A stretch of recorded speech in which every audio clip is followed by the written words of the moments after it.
اهلا بيكم في قناتنا، وتلك كانت قصتي. لو عندكم اي مشكله ومش لاقيين لها حل، يا ريت تبعتوها لنا في التعليقات او على صفحتنا على فيسبوك، وباذن الله نلاقي لها حل.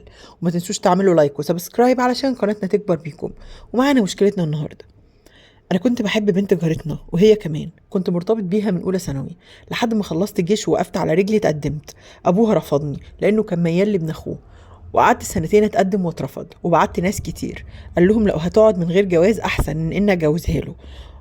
قلت لها انا عملت اللي عليا، شوفي انت نصيبك. وحرفيا لاول مره ابكي في حياتي كانت عليها.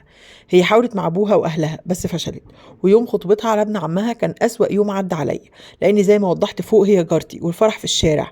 ما انكرش انها حاولت تطفش ابن عمها، بس هو كان بيحبها. قبل فرحها باسبوع كلمتني وكانت منهاره جدا ومش عارفه تتبسط، وعملت كل حاجه عشان تنهي الموضوع، بس للاسف ما عرفتش واتجوزت. وانا كمان قلت لامي تشوف لي عروسه مناسبه، وخطبت واتجوزت من سنه. وبحكم ان هي جارتي كنت طالع على شغلي لقيتها في وشي لاول مره اشوفها بعد ما اتجوزت. اتوترت وفرحت جدا، بس كان باين على وشها ان في حاجه. عرفت ان جوزها ضربها ضرب موت علشان عارف ان هي بتاخد منع حمل من وراه ومش عاوزه تخلف منه. وجت على بيت ابوها وطلبت الطلاق، وهو حاول يصلح بس هي رفضت واتطلقت. انا لسه بحبها وما حبيتش حد غيرها. مراتي انا متقبلها كزوجه بس مش بحبها، ونفسي اتجوزها. بتبسط جدا لما بشوفها لسه زي القمر وحلوه زي ما هي، لسه بحن لها، ونفسي امسك طليقها لما بشوفه ارنه علقه. ازاي يضرب ملاك زي دي؟ انا عارف ان هي خدت منع حمل بسببي. وعلى فكره هي قالت لي قبل ما تتجوز انها مش عاوزه تخلف منه. انا اهلي ملاحظين عليا نظراتي ليها وقعدتي الكتير قدام باب البيت بس عشان تظهر واشوفها. ونسيت اقولك، ابوها توفى وهو اللي كان رافض جوازتي منها، بس اهلها واخواتها كانوا بيحبوني ومرحبين بيا، بس ما قدروش عليه وقتها. انا لسه بحبها وبحبها قوي، انا هتجوزها خلاص. انا بس عاوزكم تنصحوني اعمل ايه مع مراتي، واجيبها لها ازاي، ونصايحكم ليا عشان ما اجرحهاش وتتقبل الامر. لصاحب المشكله، حقيقي مش عارفه اقول لك ايه، بس كونك تفكر تتجوز على مراتك اللي ملهاش اي ذنب دي انانيه منك. وفي نقطه بحب اكد عليها، مفيش بنت بتتجوز غصب عنها.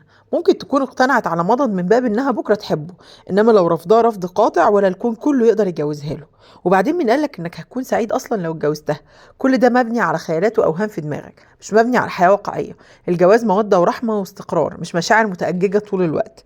بيحضرني مقال دكتور مصطفى محمود كان بيتكلم فيه عن الجواز، وقال ان اغلب المشكلات بين الجواز بين الازواج في الجواز عموما هو الفتور والملل اللي بيجي بعد الجواز. وبيقول لنا ان السبب الرئيسي كيمياء الاعصاب. بيقول لنا انه اعصابنا مصنوعه بطريقه خاصه بتحس بلحظات الانتقال وما بتحسش بالاستمرار.